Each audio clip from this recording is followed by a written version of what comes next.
تو دل میں عجب ختم ہو جائے, بس بات کو سمیٹ رہا ہوں, خود پسندی, میں بس ہر وقت آدمی کیا کرتا رہے, میں ہوں, لوگوں سے تعریفیں سنتا رہے اپنی بیٹھ کے. تو ان پہ علماء نے الگ الگ بحث کی ہے, خود پسندی کیسے ختم ہوتی ہے, حسد کیسے ختم ہوتی ہے, کیسے ختم ہوتا ہے حسد, اور تکبر کیسے ختم ہوتا ہے. لیکن علماء کہتے ہیں, کیونکہ یہ صوفیہ کرام کا ٹاپک ہے نا, تو اس کو تصوف میں زیادہ اٹھائے کہ ایک چیز اگر اپنے اندر پیدا کر لو, ایک بیماری سے کا علاج کر لو, تو یہ سارے انڈے بچے خود ہی ختم ہو جائیں گے. وہ ہے دل سے دنیا کی محبت نکال دو, اللہ کی پیدا کر دو, بس یہ سارے انڈے بچے کیا ہو جائیں گے. جب آپ کے دل میں اللہ کی محبت, اللہ کو تلاش کرنے کی چاہت, تو کسی کی دولت دیکھ کر آپ کو جیلسی ویسے ہی نہیں ہوگی, کیونکہ وہ آپ کا محبوب ہے ہی نہیں. جیلسی جب ہوتی ہے جب محبوبہ آپ کی اور کسی اور کی گود میں جا کے بیٹھ جائے, کسی اور کے ساتھ سیلفیاں لے رہی ہے, ڈیٹیں کسی اور کے ساتھ مار رہی ہے, تو آپ جلو گے نا. لیکن اگر وہ آپ کی دھتکاری بھی ہے, محبوبہ ہی نہیں ہے, بھاڑ میں جائے جہاں مرضی جا کے بیٹھے, تکلیف ہوگی آپ کو. بھائی دل کے ارماں آنسوؤں میں اس وقت بہتے ہیں جب ان کے بچے آپ کو ماموں کہتے ہیں. ہر ایک کے بچے آپ کو ماموں کہیں, اس سے آپ کو تکلیف نہیں ہوتی. جب ان کے بچے آپ کو ماموں, جس سے آپ کی سیٹنگ تھی, سیٹنگ آپ کی تھی, شادی اس کی کہیں اور ہو گئی, ایک دھچکا لگا, یار یہ کیا ہو گیا, میری نہیں ہوئی. پہلا دھچکا یہ کہ میری نہیں ہوئی, ریجیکٹ, اس پہ غم ہوتا ہے, اس کے ابا نے انکار کر دیا. پھر جب اطلاع ملتی ہے کہیں اور منگنی ہو گئی ہے, دوسرا دھچکا لگتا ہے کہ نہیں لگتا. پھر جس دن بارات آتی ہے اور دلہن رخصت ہو کے جاتی ہے, ایک اور دھچکا لگتا ہے, بے اب تو نکاح بھی ہو گیا, رخصتی بھی ہو گئی.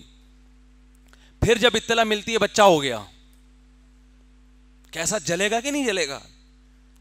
اور جب بچہ بڑا ہو کر آپ کو بولے گا ماموں,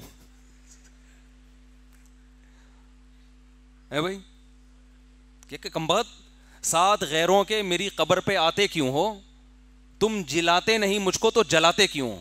جلانے کا مطلب زندگی دینا. شاعر جو ہے نا, محبوبہ کے غم میں مر گیا, قبر میں چلا گیا, محبوبہ قبر پہ زیارت کے لیے آ رہی ہے, آئی بھی اپنے بھائی کے ساتھ. تو وہ کہتا ہے کمبخت تو مجھے زندگی نہیں دے سکتی, جلا نہیں سکتی, تو کسی اور کے ساتھ آ کے تپا کیوں رہی ہے مجھے تو.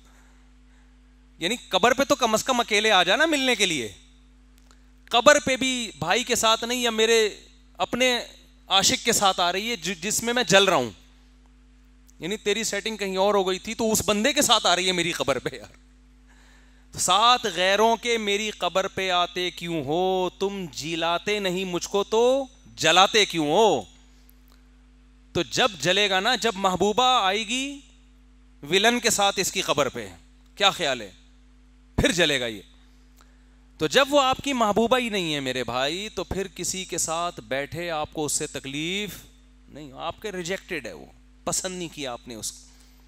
تو دنیا اگر ریجیکٹڈ مال بن جائے آپ کا, دل سے نکل گئی محبت گاڑیوں کی, بنگلوں کی, دولت کی, اور اللہ کی محبت آ گئی اس کی جگہ, تو پھر یہ دولت کسی کے پاس دیکھ کر آپ کو جیلسی, بولو, حسد ہی نہیں ہوگا, پیدا ہی نہیں ہوگا. حسد کے جو کیڑے مکوڑے ہیں, یہ اللہ کی محبت ایسا اسپرے ہے کہ یہ حسد کے جراثیم کو نگل جائے گی آپ کے لیے, کہ یہ کوئی بڑی چیز ہے ہی نہیں. اور عجب خود پسندی بھی ختم ہو جائے گی, اس لیے کہ انسان کو جس سے محبت ہوتی ہے نا, وہ چاہتا ہے مجھے ہر قیمت پہ محبوب چاہیے. تو محبوب اگر تعریف کرے گا تو خوش ہوگا, محبوب کے علاوہ لوگوں کی تعریفوں کو وہ لفٹ نہیں کراتا, اس کی نظر میں اس کی ویلیو نہیں رہتی ہے. وقت ہو گیا ہے کافی زیادہ, ورنہ اس پہ میں ہر چیز پہ مثالیں دے کے بات سمجھاتا. خلاصہ یہی نکلا کہ اللہ کی محبت پیدا کر لی جائے, اور وہ جب تک نہیں ہوگی جب تک دنیا کی نکلے گی نہیں. یہ دونوں محبتیں ایک دل میں جمع ہو نہیں سکتی, اور دنیا کی جب نکلے گی اس کا ایک فارمولہ ہے, ایک طریقہ ہے. ہر وقت یہ دماغ میں مسلط کریں کہ یہ مسافر خانہ ہے, رہنے کی جگہ نہیں ہے. قبرستان جایا کریں نا, حدیث میں آتے, جا کے دیکھا کرو یہ کیسے پڑے ہوئے ہیں. جب جائیں نا کسی شاپنگ مال میں, او زبردست مالدار لوگ آئے ہوئے ہیں شاپنگ کرنے کے لیے, غریب کو بڑی حسرت ہوتی ہے, یار ایک یہ لگژری لائف اسٹائل ہے, ایک ہمارا جھونپڑا ہے. تو یار شاپنگ مال سے نکل کے سیدھا جاؤ قبرستان. یہ سارے شاپنگ مال والے کہاں جائیں گے؟ لیٹے ہوئے ہوں گے قبروں کے اندر. بڑے بڑے تھے اس میں. آپ ڈیفینس کے قبرستان چلا جاؤ اگر آپ کو اورنگی ٹاؤن کا اچھا نہیں لگ رہا. ڈیفینس کے قبرستان جاؤ, کلفٹن کے قبرستان جاؤ, آپ کو لگے گا بھائی اورنگی ٹاؤن کے قبرستان میں اور ڈیفینس کے قبرستان میں اوپر سے تو فرق ہے, اندر سے کوئی فرق. اوپر تو ہوگا شاید کوئی تختیاں وختیاں لگی ہوئی ہوں گی, تو اندر سے سب جتنے کیڑے مچھر کالونی والے کی قبر پہ ہوتے ہیں اتنے ہی کیڑے ڈیفینس کے اندر جو لیٹا ہوا ہے اس کی لاش پہ بھی اتنے ہی کیڑے. ملیر کینٹ ڈیفینس اور اللہ بھلا کرے کلفٹن, گلشن اقبال, قبرستان اندر سے سب کے ایک جیسے. ختم 2 دنوں کی کہانی ہے یار, گزر گئی گزران, کیا جھونپڑی کیا میدان, ختم ہونے والی دنیا ہے یہ. کیا کرنا ہے اسے دل لگا کے. لا احب الآفلین. ابراہیم علیہ السلام نے جب دیکھا نا سورج کو, ستارے کو دیکھا تو کہا کہ شاید یہ میرا معبود ہے. جب وہ غائب ہو گیا تو فرمایا لا احب الآفلین, میں فنا ہونے والوں سے محبت نہیں کرتا. اور اللہ کی محبت پیدا ہوتی ہے ذکر اللہ کی کثرت سے. جب انسان عبادت کی کثرت کرتا ہے تو دل کس کی طرف مائل ہونا شروع ہو جاتا ہے؟ اللہ کی طرف سے, اور اللہ کے لیے قربانیاں دینے سے.